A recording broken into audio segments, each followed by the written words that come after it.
Ok. Arthur, ó, caladinho. Não tô vendo nada. Tá vendo nada, né? Queridos, vamos lá. O tema é caridosos, não cuidadosos, né? O perigo de uma igreja excessivamente pura. Então, nós fomos criados por Deus para viver em comunidade, para estarmos em comunidade, para vivermos em comunidade.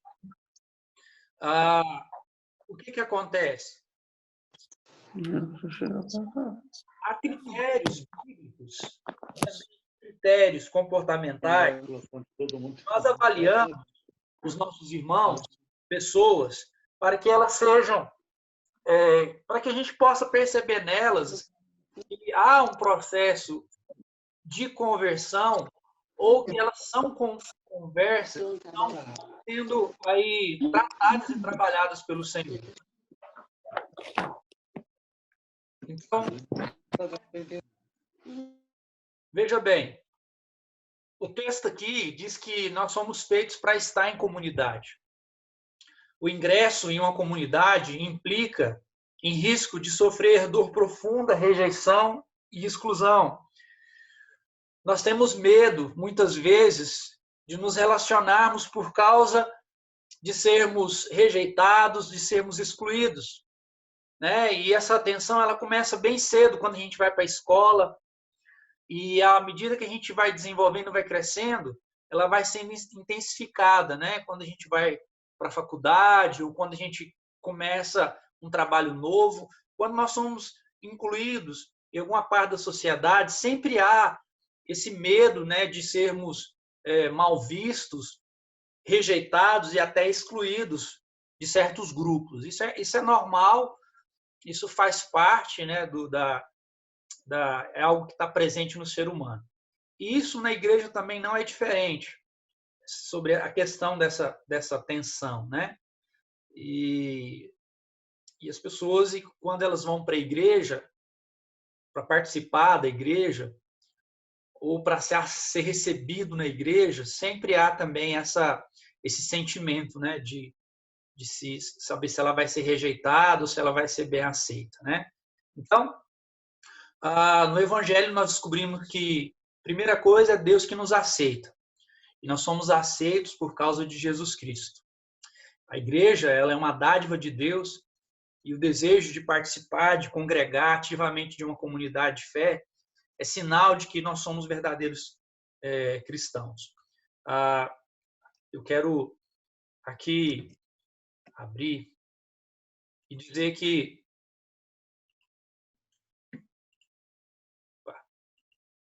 banhando nesse trem aqui. O que acontece, irmãos? Todo aquele que é salvo, todo aquele que conhece o Senhor, ele se sente assim na dependência, na necessidade de fazer parte de uma comunidade de fé, de estar ativo nessa comunidade de fé. Todo salvo, ele procura participar de uma comunidade de fé. E é muito interessante porque, lendo essa lição, eu lembrei do exemplo do pastor Jesus. O pastor Jesus disse que, lendo a Bíblia e ouvindo o Evangelho, as pessoas pregavam para ele, até que um dia ele entendeu, o Espírito Santo então falou com ele, e ele entregou a sua vida a Cristo. Ele procurou, então, uma igreja para que pudesse ali conhecer e fazer parte daquela comunidade. Ele disse que a primeira vez que ele foi para uma igreja, ele já teve muita dificuldade de entrar dentro de uma igreja. E ao chegar na porta da igreja, a dificuldade que ele encontrou é que a porta da igreja era do lado. Ele já encontrou uma barreira.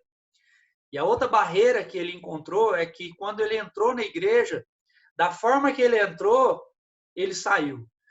Ninguém o cumprimentou, ninguém o abraçou, né? Ninguém o deu as boas-vindas.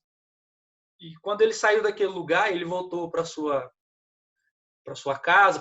Nessa época ele morava em Minas, ele estava fazendo faculdade de economia. Quando ele voltou para a República, chegando na República, o pessoal, os estudantes, os universitários, estavam fazendo uma festa, abraçaram ele e tudo mais. Aí ele pensou, nossa, aqui que é a minha comunidade, né? Mas o que acontece? ainda assim ele sentiu-se atraído e na necessidade de procurar uma comunidade de fé. Aqueles que, os verdadeiros convictos, eles procuram sim fazer parte de uma comunidade de fé, porque sabe que a comunidade de fé é algo que foi estabelecido por Deus. E prova disso, nós estamos aqui nessa pandemia, né, sentindo e sofrendo essa distância da nossa comunidade, essa distância dos nossos irmãos. Então, isso machuca o coração da gente. Primeiro, porque nós somos criados por Deus para nos relacionarmos uns com os outros, para relacionarmos com Deus, e fomos criados também para vivermos em comunidade de fé. E isso faz parte da característica do próprio Deus, porque Deus é um ser trino, Pai, Filho e Espírito Santo. Então, eles trabalham em harmonia e em comunhão. Então, é muito interessante essa questão de vivermos em comunidade.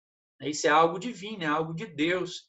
E todo aquele que realmente é convertido, ele sabe dessa importância, dessa necessidade de fazer parte ativamente de uma comunidade de fé. Então, vamos aqui voltar para a lição.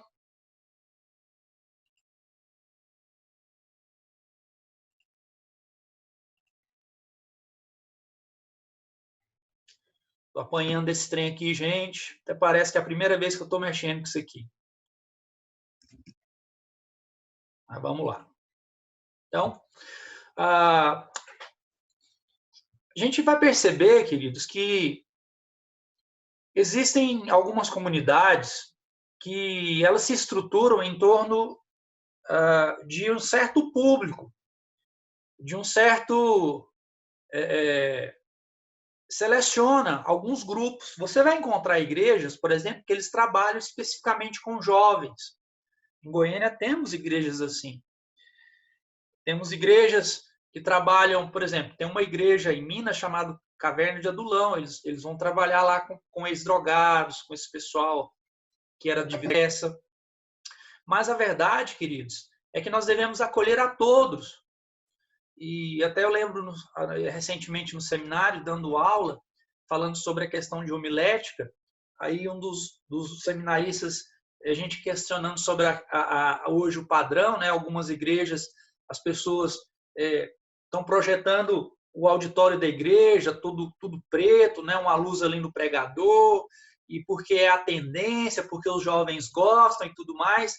Aí eu disse para ele, olha, a comunidade de fé, obviamente, ela precisa ser uma comunidade que esteja contextualizada, mas ela precisa ser inclusiva, no sentido de que o público-alvo não seja só uma determinada classe, um determinado grupo, mas nós devemos acolher todos, indiferente, seja branco, seja preto, seja rico, seja pobre, todos devem fazer parte e sentir aceitos na comunidade de fé. Isso é algo importantíssimo. E nós não podemos selecionar um público. Isso aí é algo do pragmatismo econômico e mercadológico, onde as pessoas elas estruturam a comunidade de fé selecionando classes sociais. Não. Nós, como comunidade de fé, nós devemos receber todos os tipos de pessoas. Porque, afinal de contas, Jesus recebeu todos os tipos de pessoas. Publicanos, fariseus, prostitutas, todos precisam ser recebidos e ter acesso à comunidade de fé. Tá? Pertencer a uma comunidade de fé por causa somente da santidade? Queridos, essa pergunta está relacionada sobre a questão dos critérios, né? Para que uma pessoa ela seja recebida na comunidade de fé. Tá? Para que as características para que a gente possa evidenciar que ela realmente se converteu ao Senhor. Então, as evidências externas somente não são suficientes. Né? As vestimentas, igual antigamente, a gente conseguia ver uma pessoa pela roupa dela, a gente dizia, olha, essa pessoa ela Essa pessoa, ela é crente porque ela usa a roupa de manga comprida, né, e tudo mais. Não. As evidências externas, elas não são suficientes e muitas vezes elas nos enganam, tá?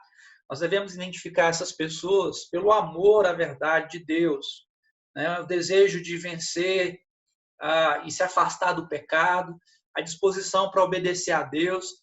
Aqui são 3 exemplos das características básicas para se pertencer a uma comunidade de fé. Eu quero repetir isso aqui. São pessoas que amam a verdade, são pessoas que amam a palavra de Deus, pessoas que querem aprender essa palavra de Deus, pessoas que querem ser transformadas por essa palavra, pessoas que desejam vencer o pecado, desejam afastar-se do pecado, e pessoas que estão prontas, disponíveis a obedecer a palavra de Deus. Aqui são alguns quesitos, algumas características que a gente consegue perceber nessas pessoas que desejam, que realmente são convertidas e que desejam fazer parte de uma comunidade de fé, tá? Então, vamos aqui. Mas quando nos tornamos exigentes, excessivamente meticulosos, nós podemos cometer erros, como os fariseus.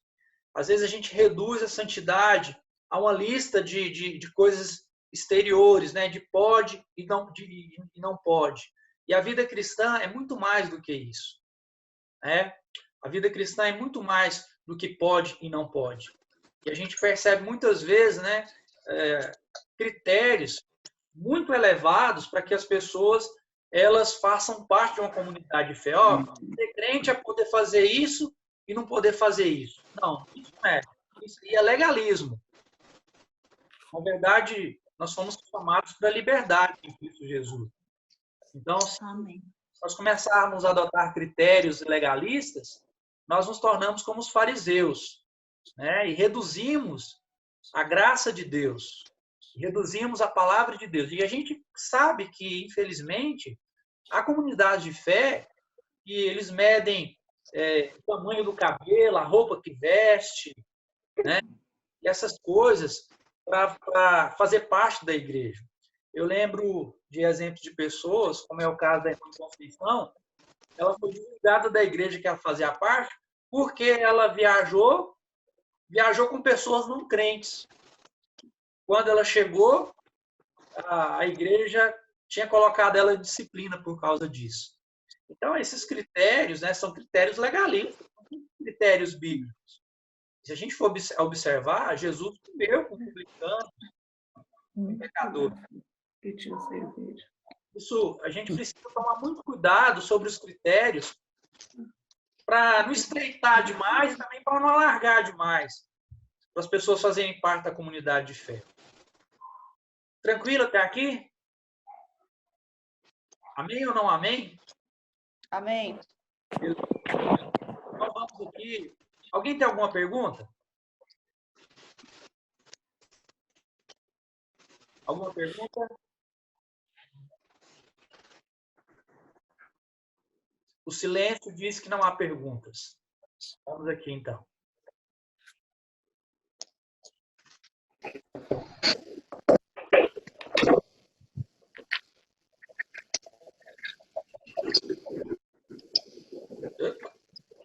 Estou fazendo besteira?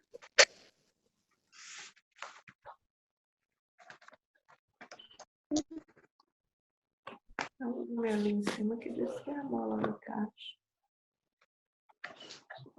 Não é verdade, não? Por que não é verdade, não? Não, porque Deus fala que é a bola e não leva nada. Vamos aqui. É a bola. Uhum.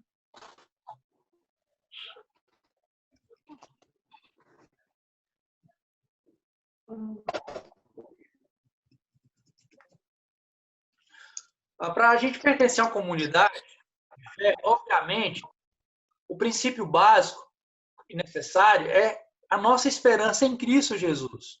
Nós somos alcançados por Cristo Jesus. Nós estamos confiando e dependendo de Cristo Jesus. Então, 1 Coríntios, esse texto que nós lemos, o autor da lição vai nos dar aqui, vai nos apresentar sobre esses irmãos, apesar de ser uma comunidade muito problemática, era uma comunidade, sim, que fazia parte do povo de Deus. É tão interessante que quando você vai ler ali o começo da carta, Paulo ele vai falar que eles estão sendo santificados em Cristo Jesus. Tá?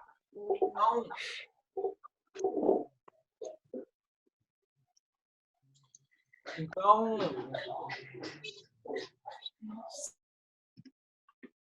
vamos aqui. Veja bem, nós lemos aí o texto agora de 1 Coríntios, né?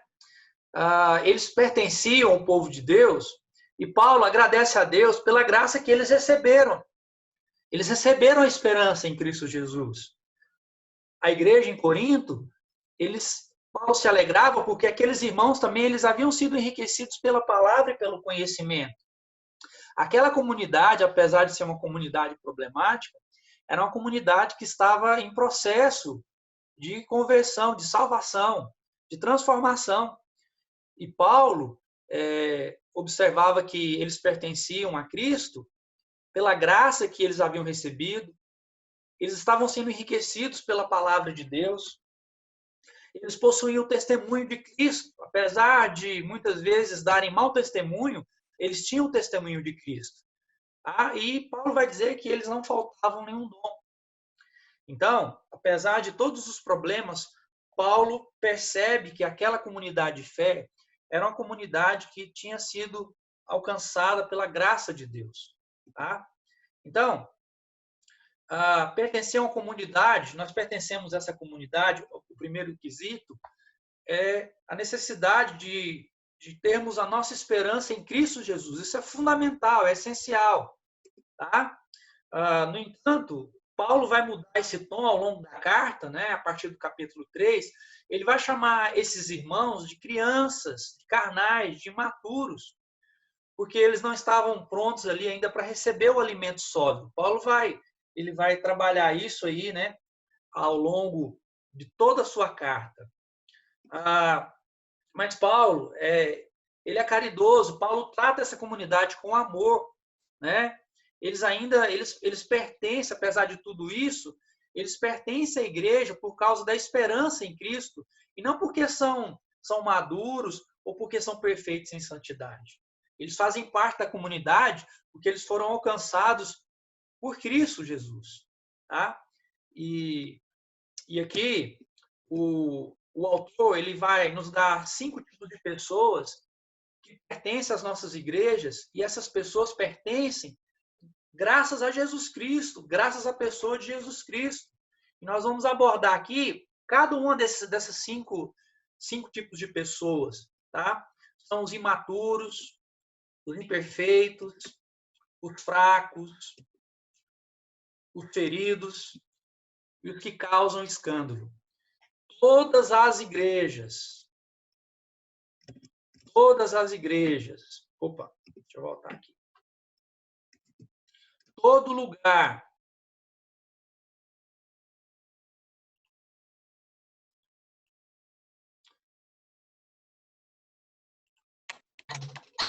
não estou conseguindo ver o slide aí? O slide que eu projetei, os irmãos estavam vendo? Não, pastor. Não apareceu para vocês? Vocês viram até onde? Vocês viram até onde? Até a parte que está em 1 Coríntios, capítulo 1. Depois a câmera volta para a imagem do rosto do Senhor. Eita, nossa. Até parece que eu nunca mexi com isso.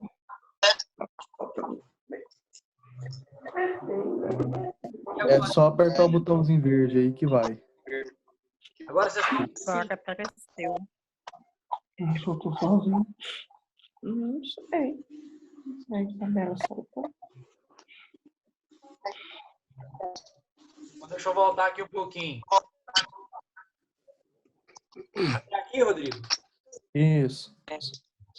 Ok. Então, o que acontece? A partir desse texto que nós lemos, Paulo, ele vai perceber algumas características desses irmãos que nos mostram que esses irmãos foram alcançados pela esperança em Cristo Jesus. Por quê? Paulo agradece a Deus porque percebe que eles haviam recebido a graça de Deus. Essa graça é o presente dele. Paulo se alegra porque eles estavam enriquecidos pela palavra em conhecimento. E também, apesar de ser uma igreja problemática, de dar um mau testemunho, eles estavam dando testemunho de Cristo.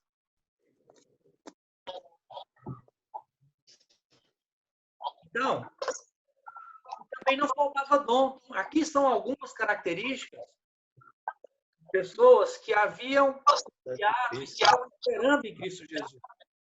Tá? E apesar disso, irmão, Paulo vai chamar essas pessoas de crianças, de carnais, de imaturos, e diz que eles ainda não estavam preparados para receber alimento sólido.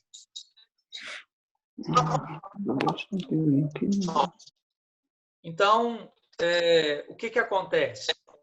A igreja de Corinto, apesar de ser uma igreja problemática, era sim uma igreja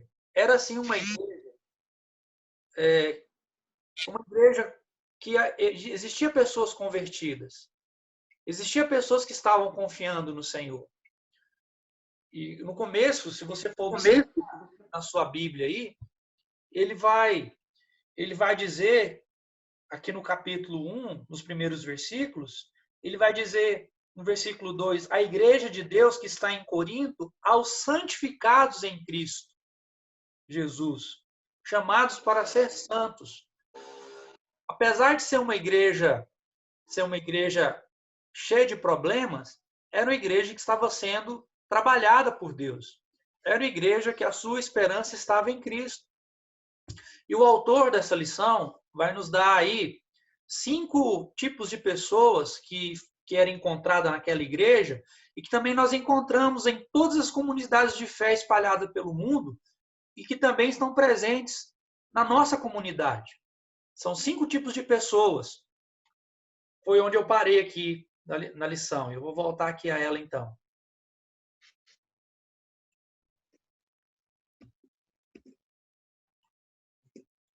Tá? Então veja bem. São os imaturos, os imperfeitos, os fracos, os feridos e os que causam escândalo. Esses 5 tipos de pessoas, você vai encontrar elas em todas as igrejas. Em todo tipo de igreja, a gente vai encontrar esse tipo de gente.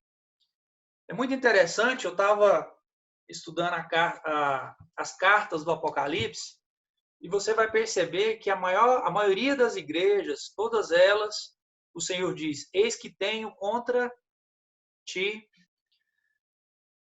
Ou seja, nenhuma igreja militante é perfeita. Nós temos pessoas de todos os tipos, de todas as maneiras, essas pessoas estão em processo, digamos assim, foram convertidas, estão sendo convertidas e serão convertidas. Foram salvas, estão sendo salvas e serão salvas. Estão em processo de transformação. E a gente deve ter muito cuidado, porque se a gente colocar critérios muito, muito elevados, nós corremos o risco aí de julgar as pessoas e de desprezar essas pessoas. Então, Paulo dá o exemplo, que o autor trabalha o exemplo da igreja de Corinto, para nos chamar a atenção sobre o cuidado para a gente receber as pessoas e também até para disciplinar e excluir essas pessoas. E sobre esses 5 tipos aqui é o que nós vamos tratar na aula de hoje. O primeiro aqui, que ele vai nos falar, ele vai falar dos imaturos. Tá? Paulo vai chamar aqui esses cristãos de crianças em Cristo, porque eles tinham uma doutrina fraca, dizendo que eles tinham muito que aprender e muito que crescer. Tá? Mas eles, ainda assim, eles faziam parte do povo de Deus. Tá?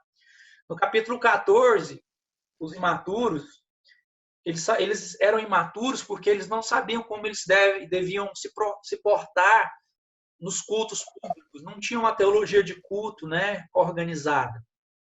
Paulo também, no capítulo 15, o chama de maturos, concernente à base sobre a ressurreição de Cristo. Uma base essencial da fé cristã, e eles estavam ali, por conta das heresias, algo que é fundamental da fé cristã, eles ainda estavam imaturos sobre a questão da ressurreição. E ao longo de todo o livro, Paulo vai dizer que muitos deles eram ignorantes, eram imaturos, porque eles estavam causando brigas e divisões na igreja. Pessoas, queridos, que causam contendas, facções e divisões dentro da igreja, muitas vezes essas pessoas são pessoas imaturas, pessoas que, ao invés de colaborar para a unidade e pacificação, elas geram problema no meio do corpo de Cristo. Tá? E nos capítulos de 8 a 10, eles eram imaturos, havia confusão sobre a questão do consumo de alimentos. Né? Os alimentos sacrificados a ídolos, eles não sabiam lidar. Paulo teve que escrever ali, do capítulo 8 ao 10, para instruir, dar exemplo para esse povo, como eles deviam ver essa questão dos alimentos sacrificados aos ídolos. No capítulo 7, as ideias, eles estavam com ideias distorcidas sobre o casamento e a vida de solteiro. Irmãos, isso é tão sério. Esses tempos eu recebi uma irmã e já a família do esposo, ela tinha uma concepção distorcida do casamento. Ela imaginava que a família, né? Não deu certo, separa e pode casar. Por qualquer coisa pode separar e por qualquer coisa pode casar de novo. Deus abençoa. E não é assim, irmãos. Essa ideia é uma ideia imatura, é uma ideia distorcida sobre o casamento. Como há pessoas que muitas vezes abrem mão do casamento por coisas assim, por questões imaturas, e acham que Deus abençoa, que Deus é a favor do divórcio. Né? Então, essa questão é algo que a gente percebe no seio da igreja, que as pessoas têm tratado isso de forma errada, porque muitos são imaturos, né, sobre a visão do casamento. Tá? E a outra questão é que, apesar de tudo isso, né, toda essa imaturidade, Paulo chama eles de irmãos e declara que eles eram irmãos em Cristo Jesus. Então, apesar da incompreensão, apesar ali da doutrina fraca, serem tratados como crianças, Paulo os considera como os irmãos em Cristo Jesus. Tá? O outro grupo são os imperfeitos. Não existe igreja perfeita. O dia que você encontrar a igreja perfeita, ela deixará de ser perfeita, porque você estará lá. Afinal de contas, nós somos pecadores. Como disse o Wayne Grudem, a igreja é santa, perfeita por causa de Cristo, mas ela é pecadora por causa das pessoas que fazem parte da igreja. Então, nos capítulos de 1 a 3, apresentam aqueles que possuem falhas de caráter. E, gente, talvez alguns nunca vão mudar. Tá? Alguns existem falhas profundas no caráter. Mesmo que eles procurem ali amadurecer em alguns aspectos, sempre vai haver falha de caráter. Embora Paulo não elogie as falhas de caráter, diz que eles fazem parte do corpo de Cristo. Individualmente são membros do corpo de Cristo. Queridos, todos somos imperfeitos. E há no nosso meio pessoas que têm falhas profundas no caráter. E essas pessoas, talvez, elas nunca mudam em alguns aspectos. Mas aqui eu quero abrir parênteses e também quero que os irmãos participem, porque o que acontece? Essas pessoas que têm desvio de caráter, você percebe assim que a formação do caráter dela não foi bem formada, mas ela está sempre na igreja e ela faz parte da comunidade de fé, mas há algo, muitas vezes, nessas pessoas que a diferencia de outras? Os irmãos sabem me dizer qual é?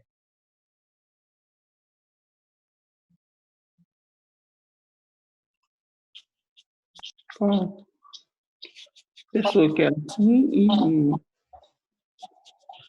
as atitudes diferencia. Os irmãos entenderam a pergunta? Na nossa comunidade e outras comunidades, pessoas com falhas de caráter. Mas ainda assim, elas fazem parte da comunidade. Por que elas fazem parte da comunidade?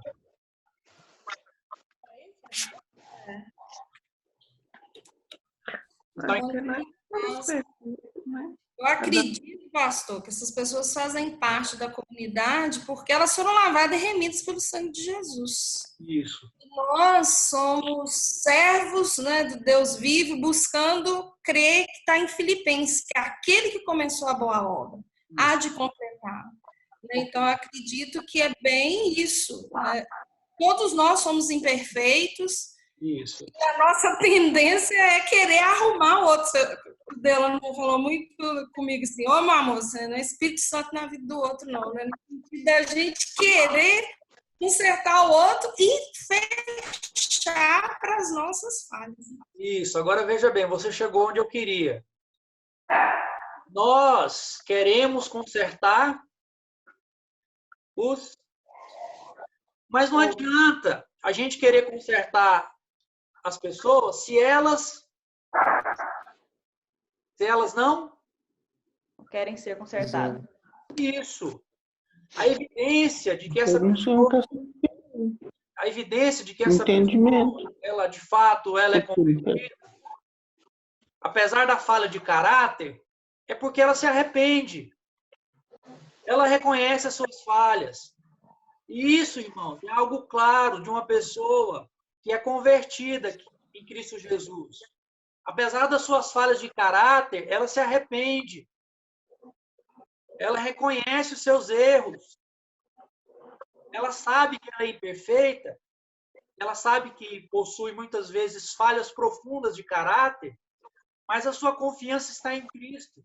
E ainda assim, ela busca ali, com as suas imperfeições, querer ser uma pessoa melhor.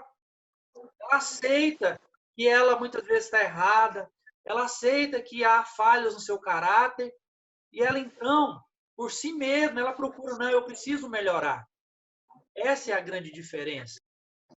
Isso aí é o fator sine qua non na vida daqueles que realmente são convertidos. Vamos aqui para a nossa aula. Pastor, até a própria igreja, quando a gente começa a ler esses textos, a gente quer que a nossa igreja seja como a igreja de Éfeso, a igreja de Tessalônica. A gente não quer que a IBEV seja como a igreja de Corinto, né? Porque tem essa série de falhas, né, de coisas que são tratadas, mas com certeza é providência de Deus, né, para que a gente perceba que a igreja perfeita, ela de fato não existe aqui na Terra.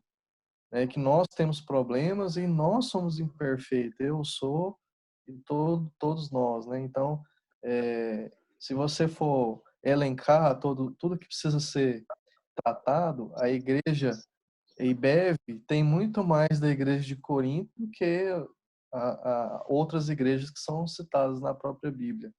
Isso, mas o que acontece?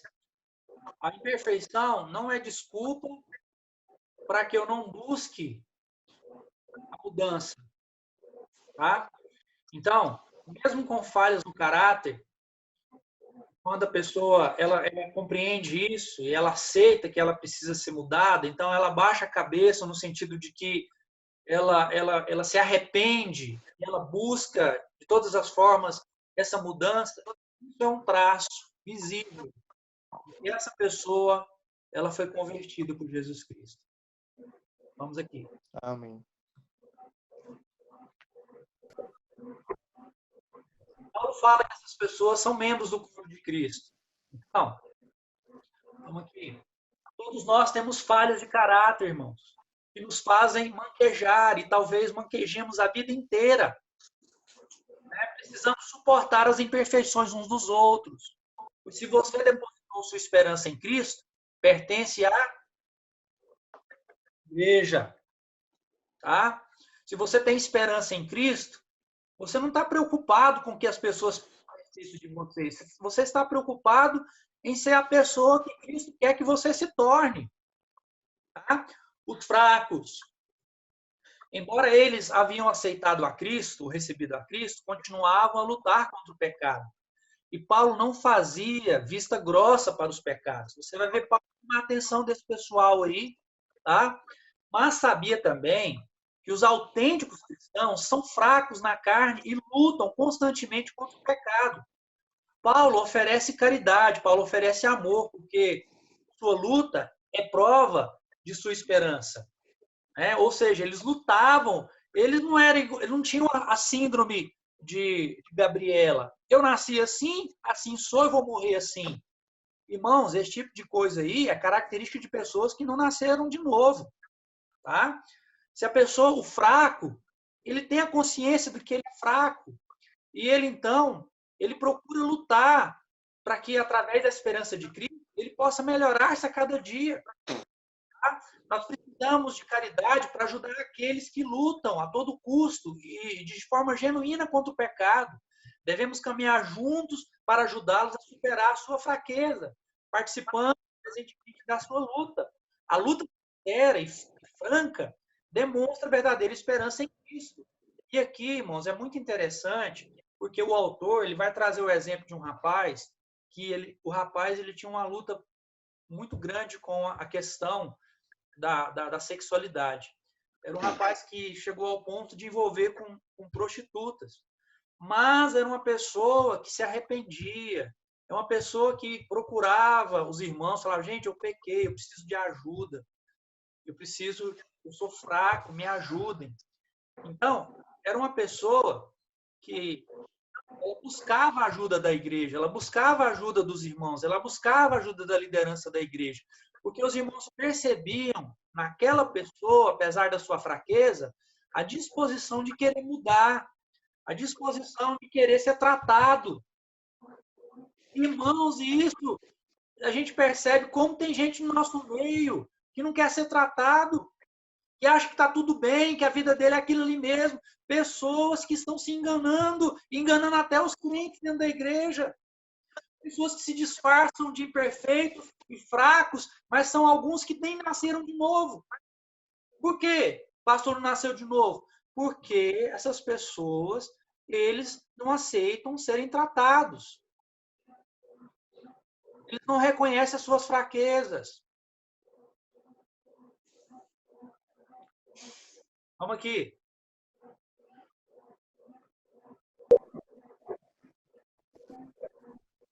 Então, olha só. Olha a importância aqui. Devemos caminhar juntos para ajudá-los a superar a sua fraqueza, participando presentemente da sua luta.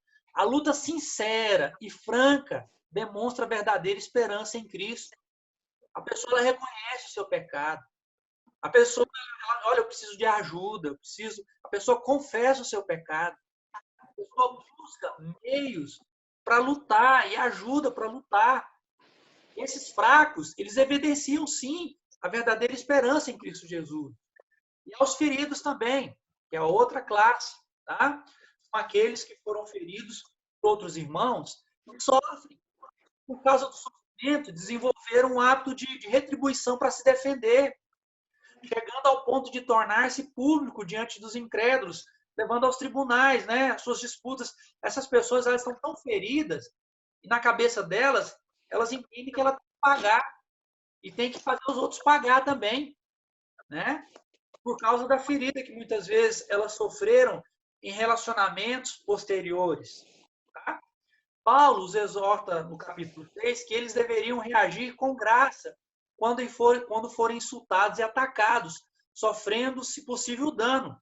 Mas isso, eu quero enfatizar isso aqui, não significa também que devemos nos sujeitar aos abusos. Tá? Significa que quando alguém peca contra nós, a nossa reação deve ser condicionada pelo evangelho e não por causa do orgulho. Paulo também ainda assim chama essas pessoas de irmãos. Queridos, olha só. A questão de pessoas, nós devemos ajudar essas pessoas mas a gente percebe que também, muitas vezes, há pessoas, essas pessoas, elas abusam. E essas pessoas, elas devem ser tratadas não segundo a nossa vontade, dar o troco, mas essas pessoas devem ser tratadas conforme como o Evangelho nos diz que devemos tratar essas pessoas. Tá? E a última classe aqui são os que causam escândalo. E essa classe aqui, irmãos, veja bem, é uma categoria na qual Paulo ele vai tratar isso aqui com firmeza. São perversos, são pessoas impenitentes, tá? Embora Paulo ame essas pessoas, elas precisam desse amor, e esse amor precisa ser demonstrado através da disciplina, da correção. E lá, os irmãos, em 1 Coríntios 5, Paulo vai falar dessa pessoa, era um pecado grave, era um pecado notório que essa pessoa havia cometido, e essa pessoa ela não tinha se arrependido, ela não tinha reconhecido seu erro. E a igreja ela não podia, então, entender que aquela pessoa era um irmão em Cristo. O que então que a comunidade resolveu? Decidiu, por amor, disciplinar aquela pessoa. E é tão interessante que essa forma de amor surtiu efeito. Lá no capítulo 2, a pessoa havia se entristecido de forma tão profunda que ela se arrependeu e possivelmente ela foi novamente reintegrada ao corpo de Cristo. Esse assunto aqui, irmãos, sobre a questão do amor em disciplina, é o assunto que o pastor Delano vai tratar. Disciplina é amor também, irmãos. Disciplina é amor. Existem algumas questões que, infelizmente, quando não há arrependimento, quando não há contrição, e quando o pecado ele é público, essa pessoa precisa ser disciplinada. E se a disciplina não funcionar, infelizmente, essa pessoa ela precisa ser, às vezes, excluída da comunidade. E você vai perceber isso, Paulo fala desse camarada aqui, e ele vai falar também de algumas pessoas que estavam de líderes, lá na igreja de Éfeso. Paulo vai falar quem são essas pessoas. Paulo vai falar que entregou essas pessoas a Satanás. Por quê? Porque elas estavam prejudicando a igreja, estavam prejudicando, essas pessoas, elas estavam, não se arrependiam, estavam prejudicando o evangelho do Senhor Jesus Cristo. Então, queridos, amor, disciplina também é uma forma de amor. Muitas vezes, a gente, deixa disso, deixa para lá, e vai aconchambrando as coisas, vai perceber quando Jesus manda João escrever as cartas para as igrejas, existiam algumas igrejas e elas combatiam os problemas externos de forma muito veemente. Mas os problemas internos, ela era omissa. E o Senhor chama a atenção dessas igrejas. Entendeu? Então, nós devemos amar essas pessoas que geram escândalo, mas chega um momento também que essas pessoas precisam ser tratadas, principalmente se elas não se arrependerem, se elas não quiserem ali mudar de vida. Ok, vamos seguir aqui.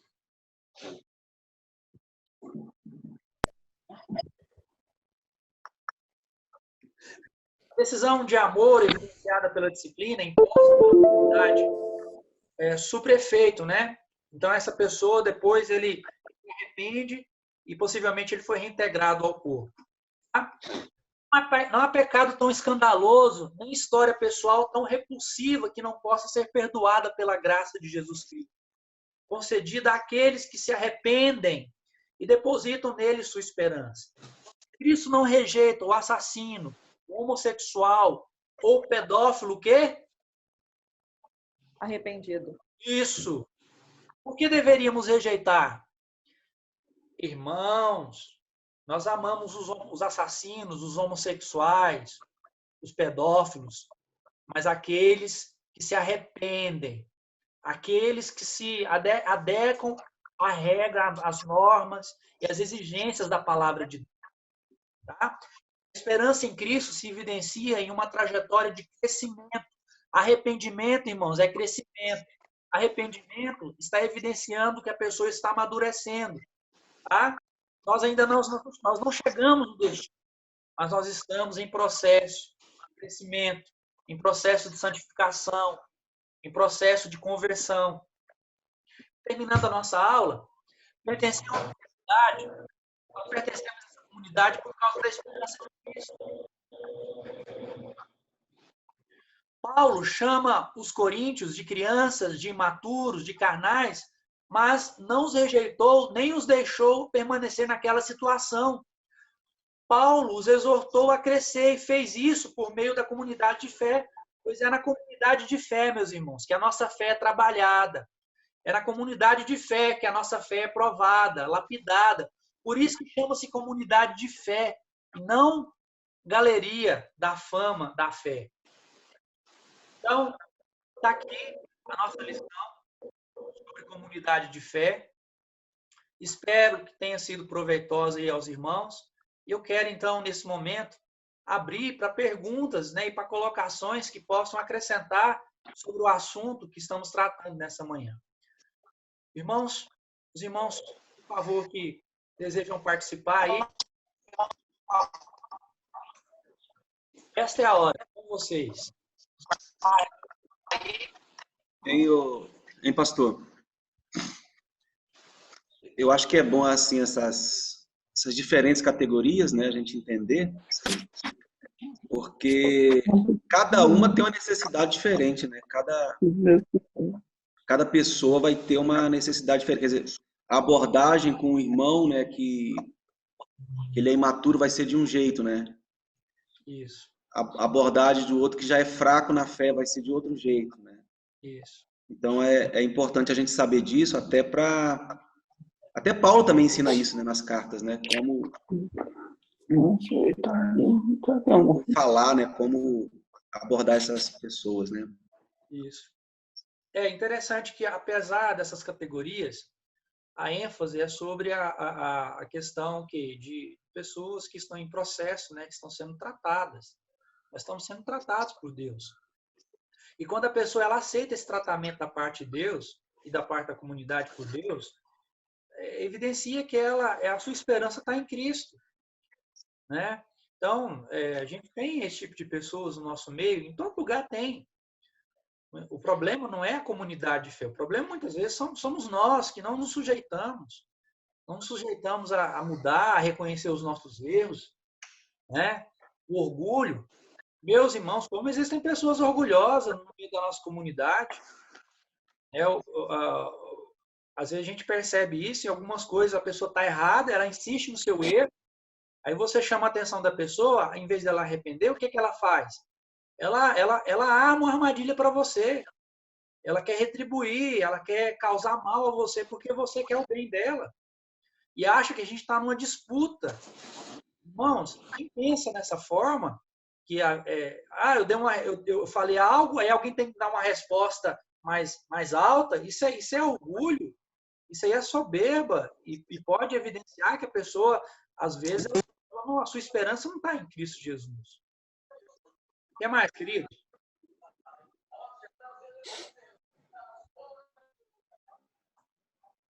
O que mais? Pastor, que chama mais atenção em todo o livro, assim, é a questão da igreja contemporânea hoje fazer essa customização, né, da igreja no projeto de Deus para poder atrair pessoas, não no sentido de transformá-las à forma de Cristo, mas no sentido de simplesmente fazer ali um ajuntamento, uma aglomeração de pessoas, né, excluindo o remédio amargo tão necessário que é a disciplina, né, que é o assunto que o pastor Delan vai tratar e que hoje em dia parece que é tão defasado você usar a disciplina. Então, quando a gente conversa, às vezes, com alguma pessoa que é cristã, de algum fato que envolva a disciplina, e às vezes algumas medidas mais rígidas, começa a pensar, né, que tipo de igreja é essa que o Rodrigo vai, né? Então, hoje em dia ninguém aceita mais essa questão, né, da disciplina, e quando você confronta as pessoas através da palavra de Deus, porque eu acredito que dentro dessas categorias que foram faladas, todos nós aqui nos encaixamos em pelo menos uma delas, ou às vezes mais de uma, né? Então, ou às vezes em todas elas, né? Então, a gente tem que entender que precisa realmente de ter esse modelo, de ter essa forma perfeita que é Jesus Cristo, para que a gente possa caminhar no sentido de buscar essa perfeição em Cristo Jesus. Isso é tão interessante a sua colocação, né? Realmente, cada um de nós encaixamos em alguma dessas categorias. E reconhecemos, né? Isso é o principal. A gente entende que a gente tem essas questões e nós precisamos ser trabalhados. E estamos dispostos a ser tratados por Deus e pelos irmãos. Isso é prova cabal da conversão, da mudança de vida. Né? E veja bem, hoje está muito complicado você chamar a atenção das pessoas ou você lidar com as pessoas. E, de um lado, a gente percebe que há uma frouxidão, né? E do outro lado, há um legalismo. Esse meio termo, chegar até esse meio termo, a gente precisa ter muita graça de Deus. Então, o que acontece? A gente tem que, pela graça de Deus, saber lidar com as pessoas. Mas existem situações que, infelizmente, você vai percebendo, assim, na convivência com as pessoas que elas têm esses traços, mas que têm falha no caráter, pessoas que são fracas, né, pessoas que são imaturas, mas você vai perceber que essa pessoa, a esperança dela não está em Cristo. Essa esperança dela, ela vai na comunidade, ela participa da comunidade, né, ela até faz alguma coisa na comunidade, ela usa a comunidade, mas ela não está na comunidade para ser trabalhada, para ser tratada, mas para usar a comunidade. E de alguma maneira ali, sei lá, como um passatempo. A comunidade de fé é comunidade de fé por quê? Porque nós temos fé que o Senhor Jesus vai nos transformar, Ele vai nos lapidar, Ele cuida de nós, e nós estamos sujeitos, então, à sua palavra, estamos sujeitos a sermos transformados por Ele. Agora, quando você vê pessoas que vão apenas para usufruir, porque tem um bom louvor, né? A igreja abraça, a igreja faz churrasco, a igreja faz muita festa. Essas finalidades são finalidades erradas, né? A igreja, os irmãos vão na casa dos irmãos, aquela coisa toda, porque tem um professor, ele tem carisma, mas não tem caráter. Gente, essas coisas podem muitas vezes fazer com que a gente venha destoar o que é essa igreja. Mais algum acréscimo aqui, queridos? Pastor, eu penso que, como você falou, dessa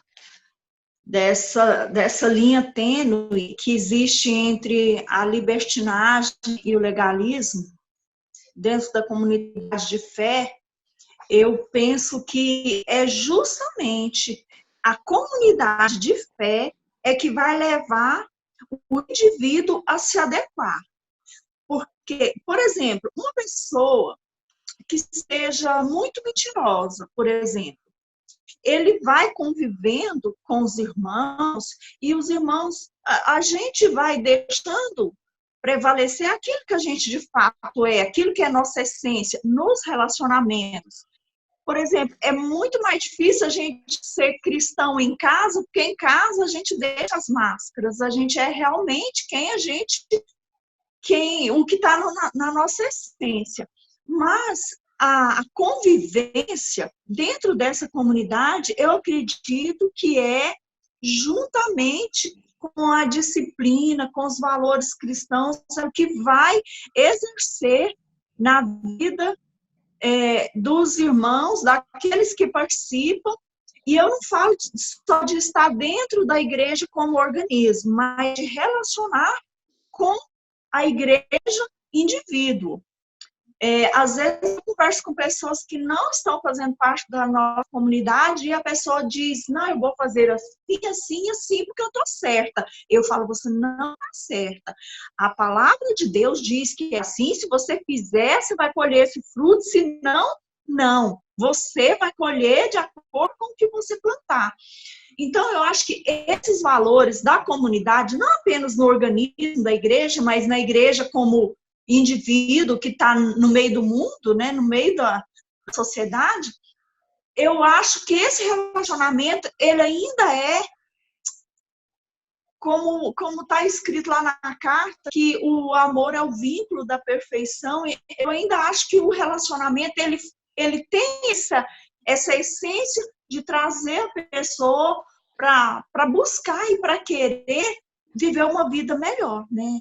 Ser mudado no seu caráter e assim por diante. Ok.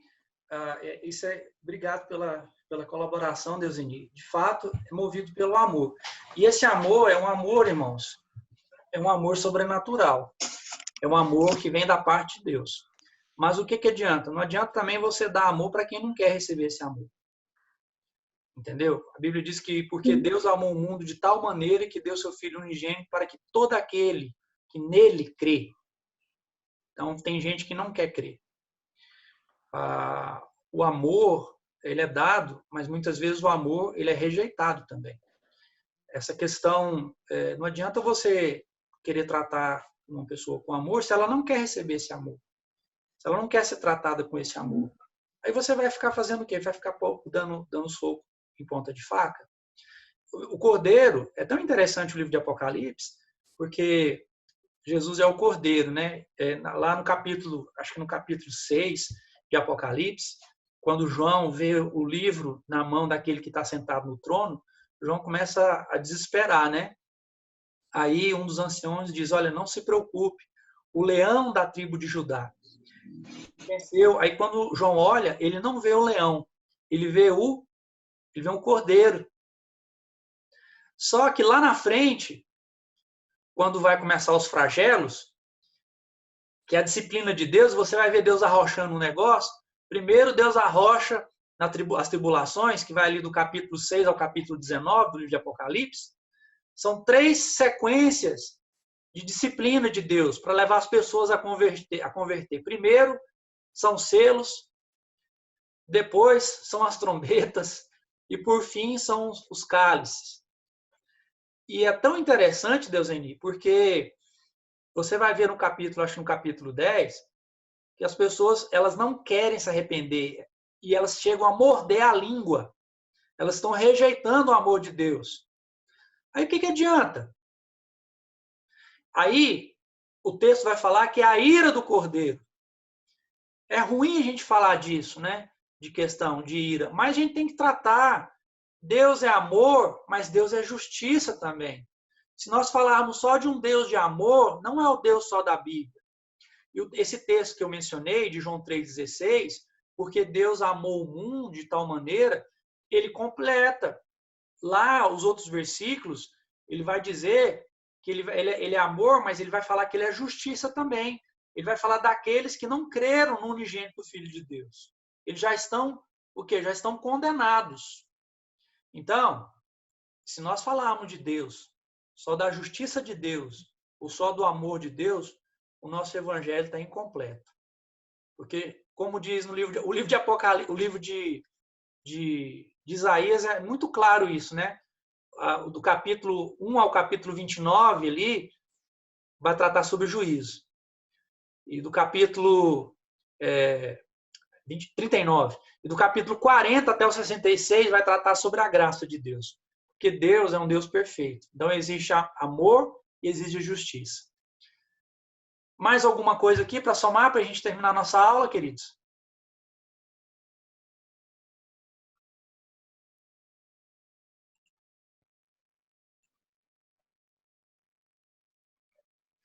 Hã? Pode falar. Mas aí, Oi, pastor.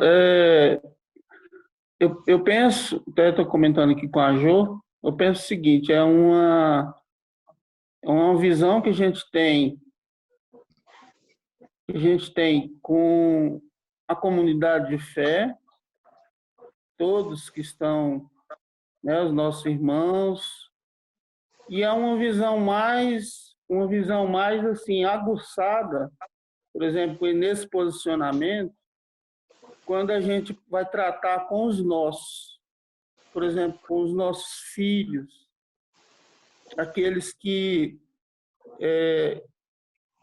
por uma causa ou outra não estão, né, saíram aí dos caminhos do Senhor. Então, a gente, um tratamento que a gente também precisa tomar muito cuidado, eu penso assim, eu preciso tomar muito cuidado quando eu for definir alguns pontos, por exemplo, nessa questão de entender que esse posicionamento que ele tem, que ele tomou, que eu vou falar logo direto aos nossos filhos, ele não vai conseguir retornar sozinho.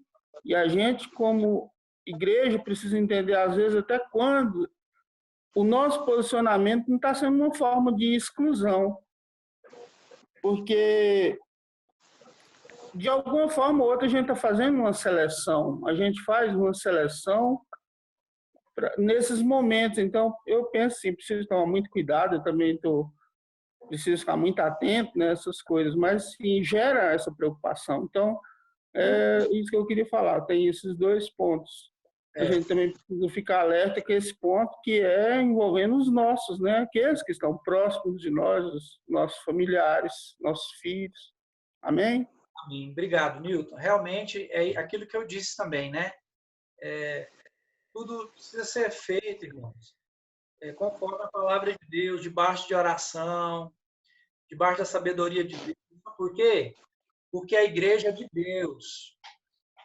Irmãos, e tem gente brincando. Eu digo que tem líder brincando e tem crente brincando com as coisas de Deus, com o povo de Deus. Entendeu? Então, isso é muito sério, essa questão de amor, essa questão de disciplina.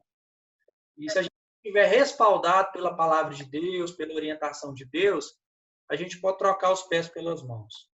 Às vezes a gente tem que fazer uma cirurgia, e essa cirurgia ela precisa ser bem feita, né? Às vezes tem que colocar uma prótese, e essa prótese precisa ser colocada da maneira correta, senão vai gerar um outro problema. Então, tudo a gente precisa ali da graça, do Espírito Santo de Deus, da palavra de Deus, e para poder, então, ter uma igreja saudável, uma igreja madura, uma igreja que sabe lidar com as dificuldades, né? Ok. Mais alguém? Podemos terminar nossa aula? Tranquilo aí? Queridos, obrigado pela participação. Essa aula foi muito proveitosa. O Rodrigo vai fechar no próximo domingo, fazendo um balanço geral da aula. E no outro domingo, o pastor Delano já vai entrar aí com a matéria sobre a disciplina na igreja. Algo que a gente não gosta muito de falar, mas precisa falar sobre disciplina à luz da palavra de Deus. O que a palavra de Deus exige? O que a palavra de Deus diz? Tá bom? Vamos orar? Kézia, ora, por favor. Pedindo a graça de Deus. Pai querido, Pai amado, Senhor, nós somos gratos a Ti por mais essa manhã na Tua presença. Senhor, muito obrigado, porque o Espírito Santo do Senhor testifica aos nossos corações a boa, perfeita e agradável vontade do Senhor. Senhor, muito obrigado, ó Pai, pela vida de cada irmão. Muito obrigado, ó Pai, pela vida do professor. Senhor, em nome de Jesus, ó Pai, que o Espírito Santo do Senhor continue falando aos nossos corações, ó Pai. Senhor, que possamos, ó Pai, estar com os nossos olhos atentos ao Senhor, nossos ouvidos atentos ao Senhor, ó Pai. Senhor, coloque em nós, ó Pai, o amor do Senhor para com os nossos irmãos, ó Pai. Mas que possamos, acima de tudo, ó Pai, fazer tudo de acordo conforme a Tua palavra, ó Pai. Nós te louvamos por tudo que o Senhor tem feito e agradecemos em nome de Jesus. Amém. Irmãos, eu estou querendo logo, assim, fazer esse churrasco aí abençoado, né, pastor Delano? Pai. Vamos orar, irmão. Vamos orar para a gente né? Amém. Se preparar para essa festa aí e nos alegrarmos com o Senhor.